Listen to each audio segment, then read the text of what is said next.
In the first century, Pompeii was the sin city of the Roman Empire.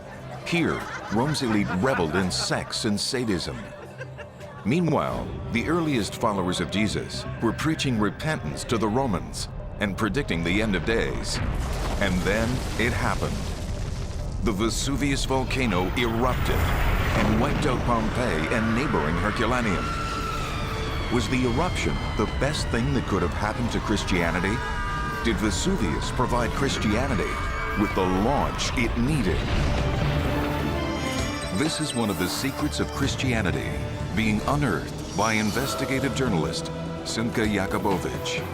From deserts to tombs, from Rome to the Holy Land, Simcha tracks down the truth behind historical myths, long-held beliefs, and some of the greatest biblical stories ever told. In modern times, the eruption of Krakatoa caused millions to convert to Islam, making Indonesia the most populous Muslim country in the world. But what about Christianity? Does it have its own volcano? I think it does. On the morning of August 24th, 79 AD, the people of Pompeii woke up thinking that it was just another day in this playground of Rome's elite. But by 10 a.m., a slight ash started to cover everything. By 2 in the afternoon, the ash turned coarser, driving people indoors. Others started fleeing the city, but it was too late. By 7:30 the next morning, the volcano sent a gas cloud 20 miles into the air. Boulders of fire then rolled down the side of the mountain, incinerating everything in their path. The bodies of the inhabitants were trapped in cocoons of hot ash, creating these casts that would immortalize the dead. As it turns out, the eruption may have been the catalyst for the spread of Christianity in the Roman Empire. To understand why, we're on the trail of a 2,000-year-old mystery. The investigation begins in the city of Herculaneum, also buried by the eruption. In February of 1938, while digging up the ancient city, archaeologists discovered something that could turn biblical history upside down. Today, the public is kept away from this site. They uncovered the clear imprint of a Christian cross that had been nailed to a wall and then pried loose. This cross can date no later than 79 AD, when the city was covered in ash for 2 millennia. The problem is that scholars believe that the cross, as a Christian symbol, did not come into use until 300 years after Vesuvius. Few people want to challenge this opinion, and yet, in a city that was covered in ash, here is a cross, seemingly treated as a Christian symbol. How could that be anything but a cross? You see actually where it was bolted? When they found it, the floor was still there, and there are images where you had an altar in front of it and a thing to kneel on. It's controversial because it's not supposed to be there, but what else can it be? This establishes crosses in 79. According to the Church Fathers, the earliest followers of Jesus, who were Jews, used a cross or an X as a symbol of their faith. For them, the X stood for the letter Tau, the last letter of the Hebrew alphabet. The X symbolized the end, perfection, righteousness. The cross at Herculaneum suggests that 300 years before the Roman Empire converted to Christianity and adopted the cross as its symbol, in the Pompeii area, the Hebrew Tau was already morphing into the Gentile or Roman cross we recognize today. It's the upper room of a wealthy house. It's not really a chapel. I think it's a private bedroom of probably a Jewish or Christian slave. So I think unquestionably, in my mind, this plastered remain is a cross, a T. But you know, some people will say it was too early, it couldn't be a cross. The cross is much later. Maybe it's a bookshelf. That's what people say. It's a bracket. That's nonsense if you think about it. You look at the shape of it. This isn't how you would bracket a bookshelf. And then it's pried off the wall. Do you pry your bookshelf off the wall and run with it? you know, when the city's being destroyed. But the plaster tells the story. There's white plaster around it. This is to outline it and to say, this is the center of my devotion. And we have an early Christian text that's been overlooked. It's called the Letter of Barnabas. It's from the late 1st, early 2nd century, so same time as the destruction of Pompeii. But the writer says that the letter T, which symbolizes the cross, stands for Jesus. The detective trail takes us back to where it all started. Jerusalem. In the year 66 AD, in Roman-ruled Judea, revolution had broken out.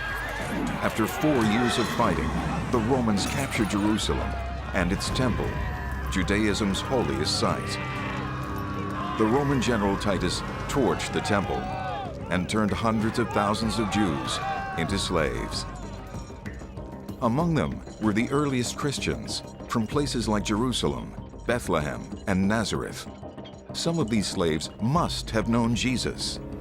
Now they found themselves in places like Rome and Pompeii.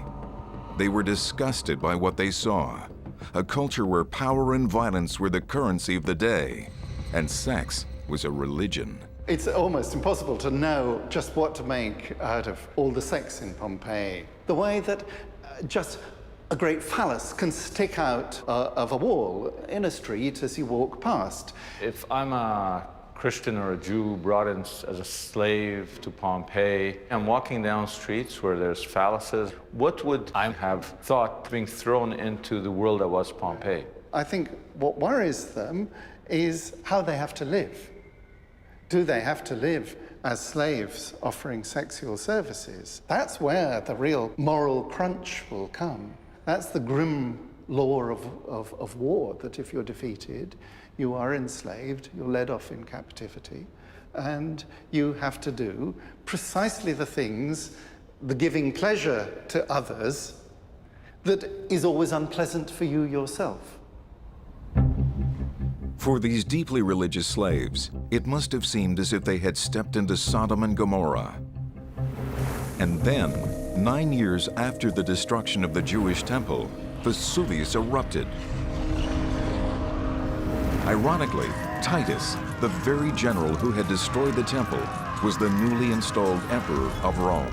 Certainly, it's very clear in the early Christian narrative that the destruction of Pompeii is a consequence of the destruction of the temple in Jerusalem. What's far more interesting is to see that idea take shape in the Roman consciousness, and particularly in Emperor Titus's increasing paranoia.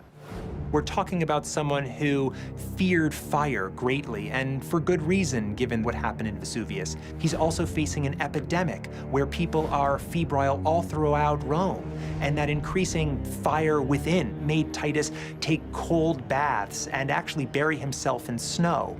It was as if he was trying to fight back the force of fire itself, because he felt as though there was something he had not fully extinguished in the Temple of Jerusalem, as though this last ember of spirit had survived, and the wrath of the God of Israel was coming for him. We begin with the New Testament. The book of Acts describes the missionary journeys of the Apostle Paul. There, it states that he made a point of preaching in busy harbor towns where new ideas would quickly spread. He actually describes coming here to Pozzuoli, the harbor of Pompeii. Scholars believe this journey happened around 60 AD, 6 years prior to the Jewish revolt against Rome, and 19 years before the eruption of Vesuvius. Seeking their fortunes in the capital of the empire, Jews like Paul were heading to Rome in droves. When Paul landed here in the year 60, he was put under house arrest for causing a disturbance. 2 years later, he was released, and 2 years after that, he was beheaded. Paul was probably swept up in the mass persecutions of Christians that followed the Great Fire of Rome in 64 AD. The archaeological evidence of the fire is here. The Circus Maximus, a massive racetrack that could seat over 250,000 spectators. One night in the year 64, the stables caught fire, and the city of Rome burned. The response to the fire tells us there were already a lot of Christians in Rome prior to the Vesuvius eruption. So this is a fire that destroyed 3/4 of the city. This is where Nero, according to legend, was fiddling while Rome was burning. Yes. What does Nero do afterwards? Well, he blames the Christians for the fire. Now, the thing is, for Nero to blame the Christians in 64, there's got to be enough of them to make that accusation credible, right? That's what's amazing. But here we are only in 64. In 64. And here we have him being able to say, this is a group that's substantial enough, you all know who they are, and you all know that they're troublemakers, they're doing illegal things, and they're the ones who are responsible for this. These early Christians, like Paul, who were blamed for the fire of Rome, were beheaded, fed to lions, and crucified for pagan Roman entertainment. 2 years after the persecution of the Christians of Rome, the Jews of Judea rose in revolution. 4 years after that, they were defeated. In the year 70 AD, tens of thousands of Jewish slaves were brought to the Italian peninsula. Many of them were early Christians. New evidence suggests that with the help of a volcano, they were about to take over the Roman Empire. Most historians say that the Apostle Paul launched Christianity in the Roman Empire. But think about it. How could one man convert the most powerful empire the world had ever seen? No matter how effective Paul was at spreading the message of the Gospels, I think that the eruption of the volcano Vesuvius in 79 AD gave Christianity a huge push. A push that history has forgotten. And the Romans would have perceived that volcanic eruption as an act of an angry God to pay back for Rome's destruction of the temple in Jerusalem just 9 years earlier. At that time, the Romans torched the Temple of Jerusalem and took tens of thousands of Jews to Rome as slaves. Many of these Jews were early Christians. To commemorate the victory over the God of Israel, the Romans built a number of monuments, including the Colosseum. They used Jewish and Christian slaves, financing the project with monies plundered from the temple. In the year 70, the Colosseum literally went up as the Jerusalem temple came down. And only 100 yards from the Colosseum stands the Arch of Titus. The story carved on its stone surface is a boastful testimonial to the sacking of Jerusalem, a celebration of the looting of the temple's wealth and the persecution of hundreds of thousands of Jewish slaves from Judea. According to the Gospels, Jesus had predicted the destruction of the temple. Now that it had happened, Jews generally, and in particular the followers of Jesus, were waiting for the Romans to be punished for their deeds. In the meantime, they would have been sent to places like Pompeii, serving as slaves in opulent Roman villas such as this one. Here, the followers of the God of Israel found themselves serving pagans who worshipped many gods. Every house in Pompeii had a shrine to their domestic gods, the gods of that household. But what you could do is you would have little statuettes of the gods you want to worship, and you could pick and choose. So a lot of merchants would have Mercury because he brought profit. All these gods are there to protect. There would have been only one group, the Jews and the Jesus followers among the Jews, that would have said, God's not going to protect you. You burned down his house in Jerusalem. You're going to be punished unless you change your ways. Yeah, exactly. It's a very different way of thinking. The Romans may not have been thinking about divine punishment, but the slaves were. The suppressed voice can be heard in overlooked graffiti. The first one on the wall of an ancient toilet. Here we are in a latrine. I think this is one of the strongest pieces of evidence for the presence of Jews in Pompeii. This whole wall, basically, of the latrine is taken up with a humongous message. It's not a very nice message, but it names a woman named Martha. Hebrew. Right, it is Hebrew. And here's what it says. This is the dining room of Martha, and then at the very end, Kakat. She is defecating in her dining room. So Martha, whoever's writing about Martha, look at Martha. She craps where she eats. Yeah. But not only do we have the name Martha, triclinium is spelled Triclinum in Latin. It's spelled as it sounds. But here, triclinium has an H in it, so it would be pronounced triclinium instead of triclinium. A Latin speaker from Italy would have never said it that way. They would have just said triclinium. Martha and the person who's writing about her definitely are probably both Jews. Yeah, and probably slaves. And actually you can see that if you're sitting here using the latrine, you would be looking directly at that wall with this huge inscription that's really hard to miss. So basically it gives us hard archaeological evidence that there were Jews, maybe Judeo-Christians, slaves, in Pompeii prior to the eruption. Yes. So a crudely scratched joke on the wall of a latrine becomes solid evidence that there were Jews and perhaps Christians in Pompeii at the time of the eruption, and they were slaves. That's the key. These slaves may well have been the key players in Rome's conversion to Christianity. Think about it. Slaves like Martha may have heard Jesus' Sermon on the Mount and yet ended up in a Pompeii brothel. I'm convinced that the eruption of Mount Vesuvius that destroyed Pompeii and neighboring Herculaneum also helped launch Christianity in the Roman world. So far, we've shown evidence that Hebrew and perhaps Christian slaves were living in Pompeii at the time of the eruption.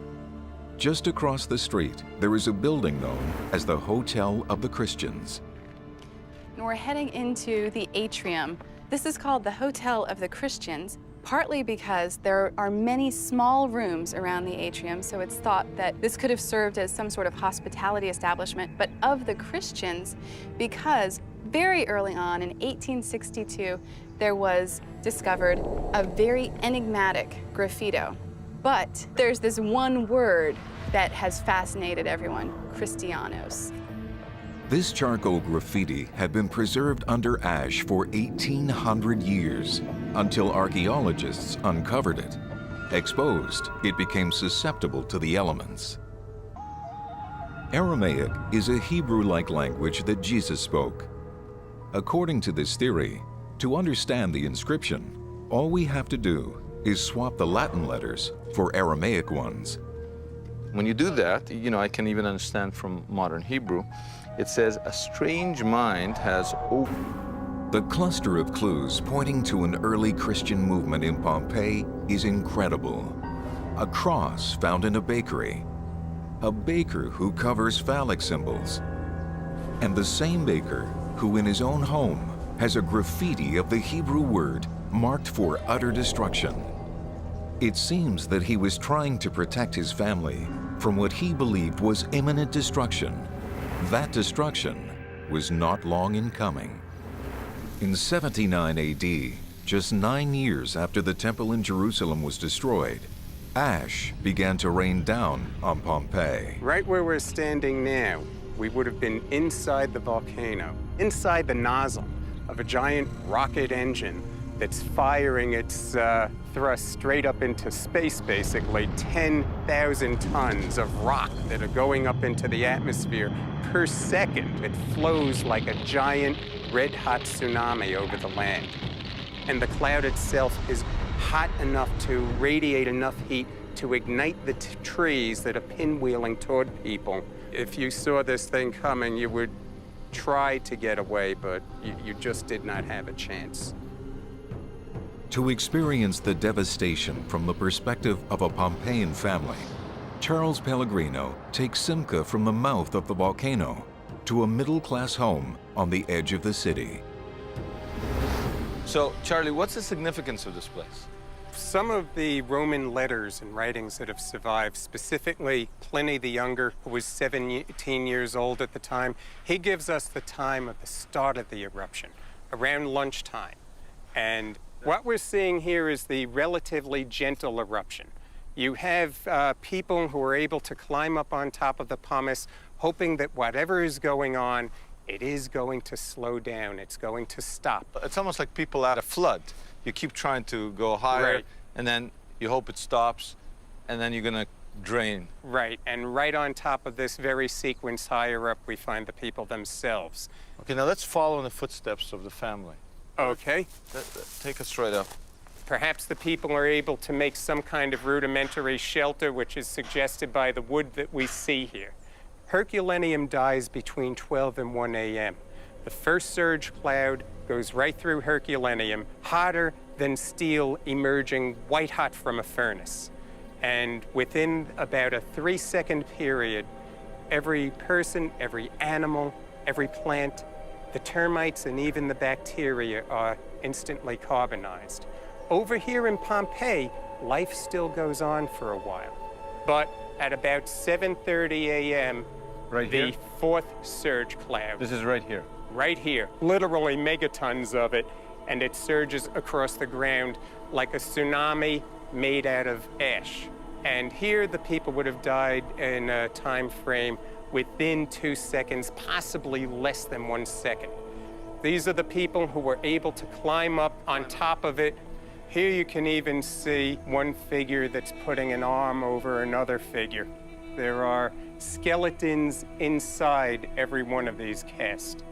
Now this is very, very sad because it looks like somebody's sheltering maybe a child and a parent. Well, what we have here, we won't know until we x-ray this one. Oh my God. But it could be bloating, or it could be a man trying to shelter from the ash, getting into the mouth of someone who is pregnant. The minute you said that, I suddenly realized Yeah, we're looking at a pregnant woman and her husband is trying to shelter her.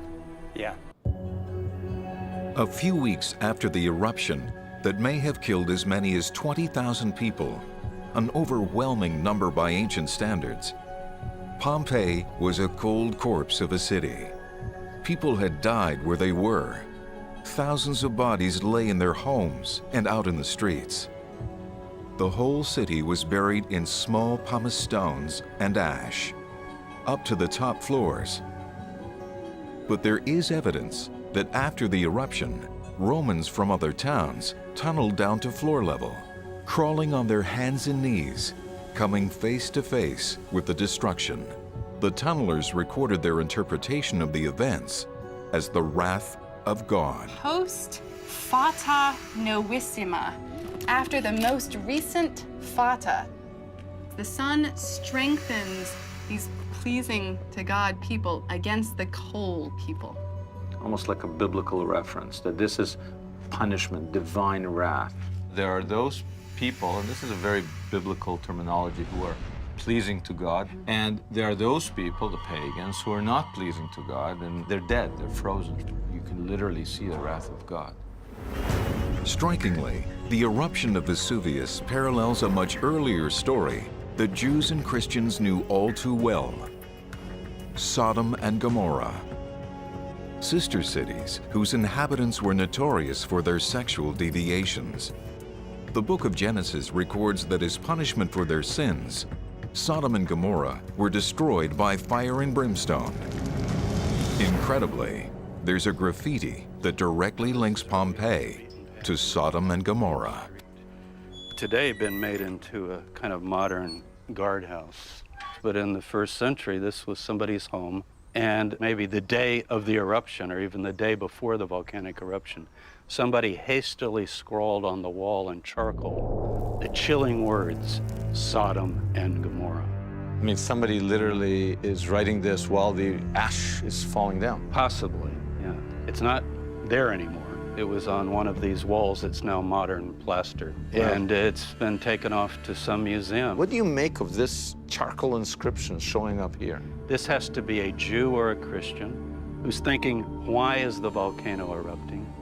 Because this is Sodom and Gomorrah, and God is punishing this place. It's amazing. Aren't we imposing our view how they would have interpreted it? What do we have that says, you know what, now we know that Christians and Romans interpreted the eruption of the Vesuvius as the divine wrath of God? In the last book of the New Testament, the book of Revelation, if you read that, it has to be a description of the destruction of Pompeii. Now, Wait a minute, you tell me that Pompeii is mentioned in the New Testament, not by name. What the text says is Babylon is going to fall. Babylon means Rome. So it's everything from the city of Rome, the culture of Rome. But the date of that text is from the time of the Emperor Titus, and it's around the year 79 this text is written. And it talks about the city will be destroyed in 1 hour. The smoke of its burning will be seen in the harbor, and mentions fornication and immorality. Allegorically, this is Sodom and Gomorrah. What you're suggesting is that hiding in plain sight in the New Testament itself, the interpretation was that this is divine retribution. They saw the burning of Pompeii as the beginning of the end. As Rome is headed down, how do we know? Because God burned it in a single day, like Sodom and Gomorrah. And that's what happened, right where we're standing. Less than 2 years after the eruption, the Emperor Titus died. A few Romans converted to Judaism, but a more sizable group converted to the new, more accessible Jewish sect already being called Christianity. It was this group that laid the foundation for the whole empire to become Christian less than 250 years after the eruption. And for Christianity to become, to this day, the most populous religion in the world.